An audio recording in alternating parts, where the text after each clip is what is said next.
Good evening, students. In the earlier classes, you have learnt about the histograms, graphical representation of data, that ਆਪਾਂ use ਕਰਦੇ हैं to illustrate the shape of frequency distribution. Also, you have learnt about different measures of central tendency like mean, median, mode to find the central value of the frequency distribution.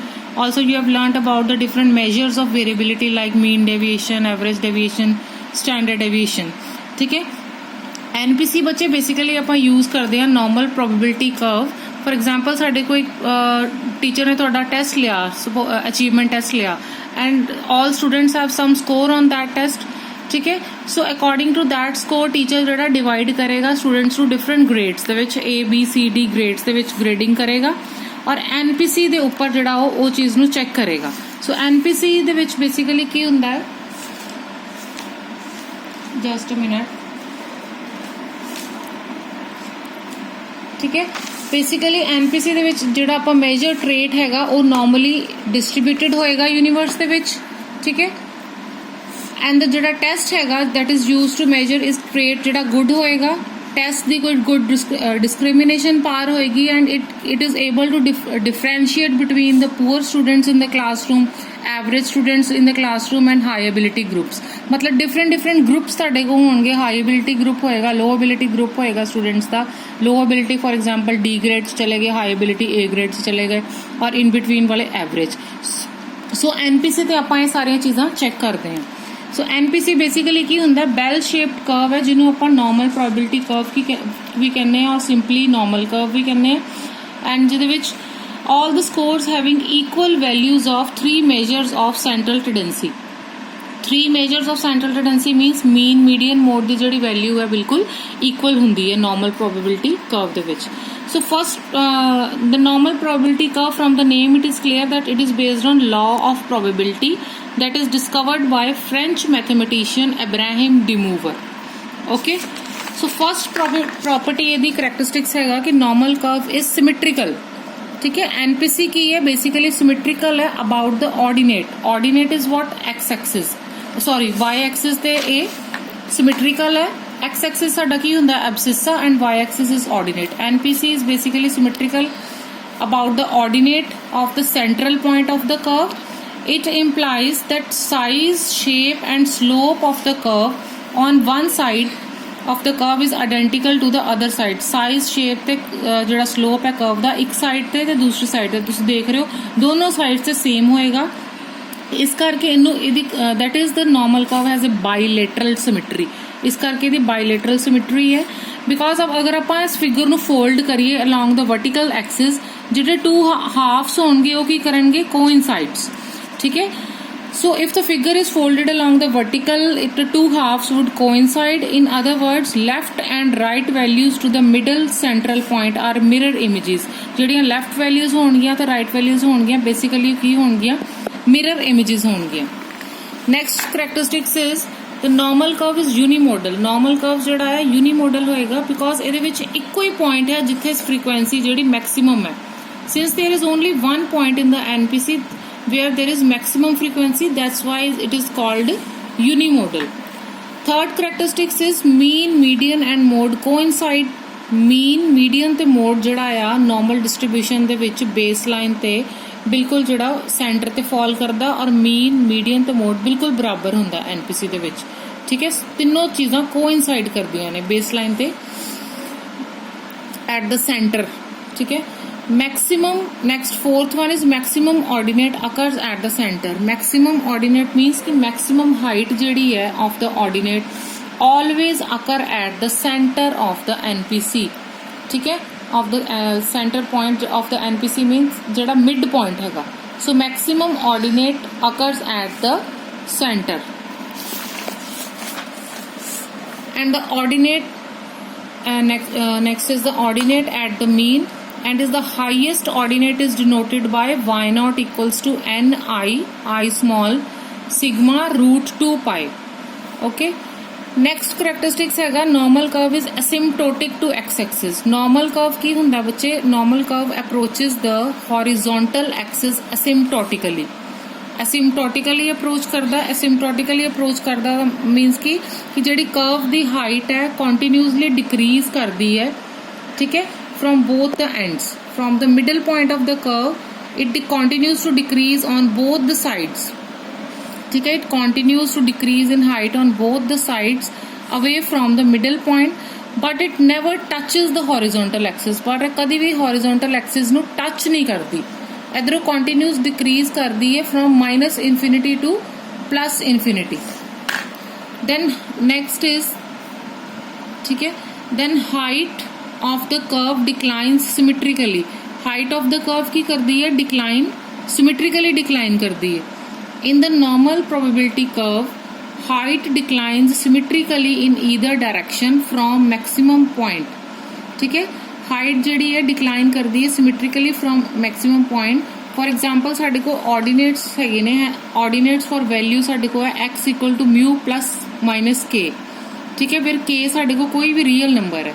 For example ਇੱਥੋਂ ਆਪਾਂ ordinate draw ਕੀਤੇ, ਸੋ value ਜਿਹੜੀ ਬੱਚੇ mu plus sigma ਦੀ ਤੇ mu minus sigma ਦੀ ਉਹ ਕੀ ਹੋਏਗੀ, same. ਤੁਸੀਂ ਦੇਖ ਰਹੇ ਹੋ ਹਾਈਟ ਜਿਹੜੀ ਡਿਕਲਾਈਨ ਕਰਦੀ ਬਿਲਕੁਲ ਸਿਮੈਟ੍ਰੀਕਲੀ, ਇਹ ਨਹੀਂ ਕਿ ਇੱਥੇ ਕੋਈ ਸਕਿਊਨੈਸ ਜਾਂ ਕਟਸਿਸ ਕਿਸੇ ਤਰ੍ਹਾਂ ਦਾ ਨਹੀਂ ਆਏਗਾ. ਠੀਕ ਹੈ, ਮੀਨਸ ਕਿ ਕੋਈ ਵੀ ਡਾਇਵਰਜੈਂਸ ਨਹੀਂ ਹੈ ਇਹਦੇ ਵਿੱਚ. This is NPC. So NPC ਦੇ ਕੇਸ ਦੇ ਵਿੱਚ ਕੀ ਕਰਦੀ ਹੈ, height of a curve declines symmetrically from ਆਪਾਂ ਅਗਰ ਫॉर ਐਗਜ਼ਾਮਪਲ ਲਈਏ ਕਿ ਅਗਰ ਆਰਡੀਨੇਟਸ ਆਪਾਂ ਲਏ ਨੇ ਇਹਨਾਂ ਵੈਲਿਊਜ਼ ਲਈ ਮਿਊ ਪਲੱਸ ਸਿਗਮਾ ਤੇ ਮਿਊ ਮਾਈਨਸ ਸਿਗਮਾ ਤੇ, ਤਾਂ ਉਹ ਕੀ ਹੋਣਗੇ, equal. Next one is point of influx occur at point plus minus 1 standard deviation unit. कि 1 standard deviation unit point of influx की ਹੁੰਦਾ ਹੁਣ ਜਦੋਂ curve ਆਪਣੀ position change ਕਰਦਾ ਬੱਚੇ convex to concave. ਠੀਕ ਹੈ, ਇੱਥੇ ਕਰਾ convex to concave. ਠੀਕ ਹੈ, here ਇਸ point ਨੂੰ ਆਪਾਂ ਕਹਿੰਦੇ ਆ point of influx. And when we draw perpendiculars from these point of influx, then it touch the x-axis at 1 standard deviation unit above the mean and 1 standard deviation unit below the mean. ठीक है, so the normal curve changes its direction from convex to concave at a point recognized as the point of influx. And if we draw a perpendicular from these two points of influx on horizontal axis, then these two will touch the axis at distance 1 standard deviation unit above and 1 standard deviation unit below.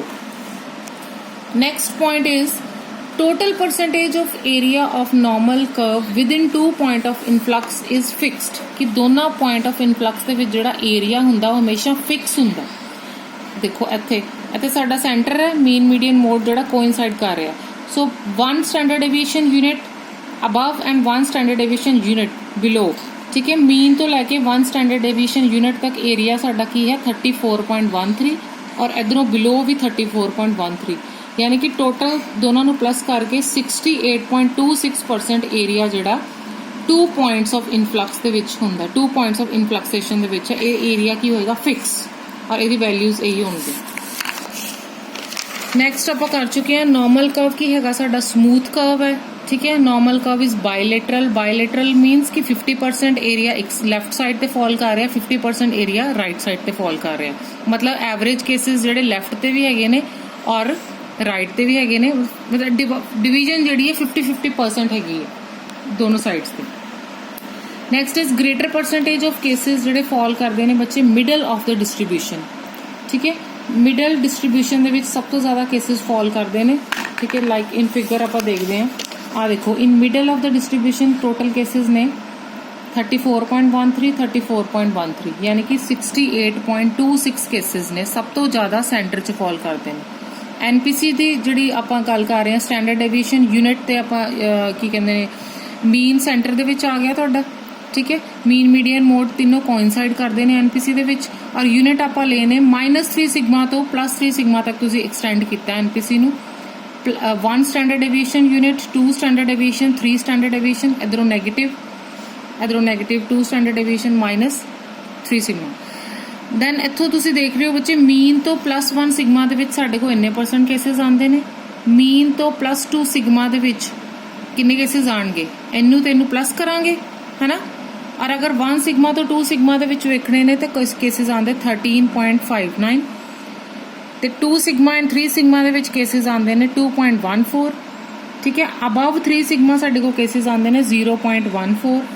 Similarly ਇੱਧਰ -1 sigma ਤੋਂ -2 sigma ਦੇ ਵਿੱਚ 13.59 ਜਿੰਨੇ cases ਇੱਧਰ fall ਕਰਨਗੇ ਉਨੇ ਹੀ ਇੱਧਰ, ਇਹ ਨਹੀਂ ਕਿ ਵੈਲਿਊਜ਼ ਦੇਖ ਲਓ ਬਿਲਕੁਲ ਸੇਮ ਹੈ, ਇੱਧਰ 13.59 ਇੱਧਰ 13.59 -2 ਸਿਗਮਾ ਤੋਂ -3 ਸਿਗਮਾ 2.14 ਤੇ ਇੱਧਰੋਂ ਆਪਣਾ -3 ਸਿਗਮਾ ਤੇ ਕੇसेस ਫਾਲ ਕਰ ਰਹੇ ਨੇ 0.14, ਠੀਕ ਹੈ। ਸੋ ਤੁਸੀਂ ਟੋਟਲ ਦੇਖਣਾ ਹੋਏ ਤਾਂ -1 ਸਿਗਮਾ ਤੇ +1 ਸਿਗਮਾ ਦੇ ਵਿੱਚ ਕੇसेस ਕਿੰਨੇ ਲਾਈ ਕਰਦੇ ਨੇ 68.26 ਕੇसेस ਲਾਈ ਕਰ ਰਹੇ ਨੇ, ਔਰ -2 ਸਿਗਮਾ ਤੋਂ +2 ਸਿਗਮਾ ਦੇ ਵਿੱਚ ਕੇसेस 95.44 95.44 ਕਿਵੇਂ ਆਇਆ, ਆ ਸਾਰੇ ਕੇसेस ਨੂੰ ਪਲੱਸ ਕਰਕੇ, ਠੀਕ ਹੈ। ਜਿਸ ਤਰ੍ਹਾਂ 68.26 ਆਇਆ ਨਾ ਦੋਨਾਂ ਨੂੰ ਪਲੱਸ ਕਰਕੇ, ਸਿਮਿਲਰਲੀ -2 ਸਿਗਮਾ ਦੇ ਵਿੱਚ ਜਿੰਨੇ ਕੇਸ ਆ ਰਹੇ ਨੇ ਸਾਰਿਆਂ ਨੂੰ ਪਲੱਸ ਕਰਕੇ, ਸਿਮਿਲਰਲੀ -3 ਸਿਗਮਾ ਤੋਂ +3 ਸਿਗਮਾ ਆ ਜਦੋਂ ਸਾਰਾ ਟੋਟਲ ਕਰੋਗੇ ਤੁਸੀਂ ਤਾਂ ਤੁਹਾਡੇ ਕੋਲ 99.73% ਕੇਸਿਸ ਆਣਗੇ, ਠੀਕ ਹੈ। ਸੋ ਇਹਨੂੰ ਆਪਾਂ ਹੁਣ ਇੰਟਰਪ੍ਰੀਟ ਕਰ ਸਕਦੇ ਹਾਂ ਨਾ, ਲਿਖ ਸਕਦੇ ਹਾਂ ਸਾਰੇ ਕਿੰਨੇ ਕੇਸਿਸ ਕਿੱਥੇ ਲਾਈ ਕਰ ਰਹੇ ਨੇ। For example in between -1 sigma and +1 sigma ਕਿੰਨੇ ਕੇਸਿਸ ਸੀਗੇ 68.26, ਨੀਅਰਲੀ ਸਾਡੇ 2/3 ਕੇਸਿਸ ਲਾਈ ਕਰਦੇ ਨੇ। ਸੋ ਹੁਣ right side of +1 sigma, right side of +-1 sigma ਆਪਾਂ ਨਿਕਾਲ ਸਕਦੇ ਹਾਂ, ਇਹਨੂੰ ਕੱਢ ਦੋ।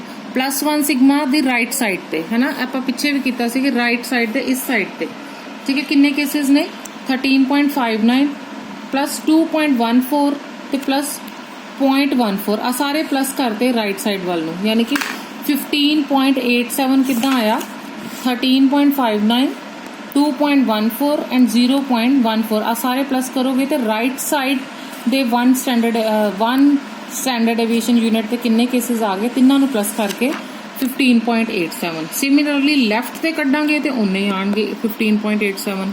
ਸਿਮਿਲਰਲੀ ਆਪਾਂ +2 ਸਿਗਮਾ ਐਂਡ 2 ਦੇ ਕੱਢ ਸਕਦੇ ਹਾਂ, -2 ਸਿਗਮਾ ਦੇ ਕੱਢ ਸਕਦੇ ਹਾਂ, 2.28 ਆਫ ਕੇਸਿਸ ਲਾਈ ਕਰਦੇ ਹਾਂ, ਠੀਕ ਹੈ। ਨੈਕਸਟ ਆ ਜਾਂਦਾ scale of x axis in normal curve is generalised by z deviates. z ਦੀ ਵੈਲਿਊ ਆਪਾਂ ਕਿੰਨੀ ਲੈਣੀ ਹੈ x - m/σ। ਲਾਸਟ ਕਰੈਕਟਰਿਸਟਿਕਸ ਹੈਗਾ ਇਹਦਾ, ਇਕੁਏਸ਼ਨ ਕੀ ਹੁੰਦੀ ਹੈ ਨਾਰਮਲ ਪ੍ਰੋਬੇਬਿਲਿਟੀ ਕਰਵ ਦੀ n/√2 ਪਾਈ e⁻x² ਬਾਈ 2 ਸਿਗਮਾ ਸਕੁਅਰ, ਠੀਕ ਹੈ। ਵੇਅਰ ਸਾਡੇ ਕੋਲ x ਕੀ ਹੋਏਗਾ ਬੱਚੇ, x ਸਾਡੇ ਕੋਲ ਹੈਗਾ ਸਕੋਰਸ, ਠੀਕ ਹੈ। ਸਕੋਰਸ ਜਿਹੜੇ ਬੇਸ ਲਾਈਨ ਤੇ ਹੋਣਗੇ ਜਾਂ x ਐਕਸਿਸ ਤੇ, y ਸਾਡੇ ਕੋਲ ਕੀ ਹੈ height of the curve above x Axis, ਠੀਕ ਹੈ। n ਸਾਡੇ ਕੋਲ ਕੀ ਹੋਏਗਾ capital N is number of cases ਹੋਣਗੇ ਸਾਡੇ ਕੋਲ। ਸਿਗਮਾ ਸਾਡਾ ਕੀ ਹੈ standard deviation of the distribution ਹੋਏਗੀ। ਪਾਈ ਦੀ ਵੈਲਿਊ ਸਾਨੂੰ ਪਤਾ 3.14, e ਦੀ ਵੈਲਿਊ ਪਤਾ ਹੈ ਕਿ e 2.7183, ਠੀਕ ਹੈ। ਸੋ ਇਹ ਸੀਗੇ ਬੱਚੇ ਸਾਡੇ ਕਰੈਕਟਰਿਸਟਿਕਸ ਆਫ NPC। ਸੋ ਇਹਨੂੰ ਤੁਸੀਂ ਇੱਕ ਵਾਰੀ ਚੰਗੀ ਤਰ੍ਹਾਂ ਦੇਖੋ ਔਰ ਇਹਨੂੰ ਕਾਪੀ ਤੇ ਸਾਰੇ ਨੋਟ ਕਰਕੇ, ਔਰ ਇਹ ਤੁਹਾਡਾ ਹੋਮਵਰਕ ਹੈ ਹੁਣ ਕਿ ਇਹਨੂੰ ਇਹ ਸਾਰੇ ਤੁਹਾਨੂੰ ਲਰਨ ਹੋਣੇ ਚਾਹੀਦੇ ਨੇ ਪ੍ਰੋਪਰਲੀ ਸਾਰੇ, ਔਰ ਵੈਲਿਊਜ਼ ਇਹਦੀਆਂ ਫਿਕਸ ਨੇ ਜਿੰਨੇ ਮੈਂ ਕਰਾਈਆਂ ਉਹਨੇ, ਇਹ ਨਹੀਂ ਕਿਹਾ ਤੁਸੀਂ ਇਹ ਵੈਲਿਊ ਕੋਈ ਤੁਸੀਂ ਚੇਂਜ ਨਹੀਂ ਕਰ ਸਕਦੇ, ਸਾਰੀਆਂ ਤੁਹਾਨੂੰ ਲਰਨ ਹੋਣੇ ਚਾਹੀਦੇ। And sorry for inconvenience, video ਬਹੁਤ ਲੇਟ ਹੋ ਗਈ ਬਿਕੋਜ਼ ਬੱਚੇ ਮੈਨੂੰ ਸੈਕਿੰਡ ਟਾਈਮ ਬਣਾਉਣੀ ਪਈ, ਠੀਕ ਹੈ। Okay, have a nice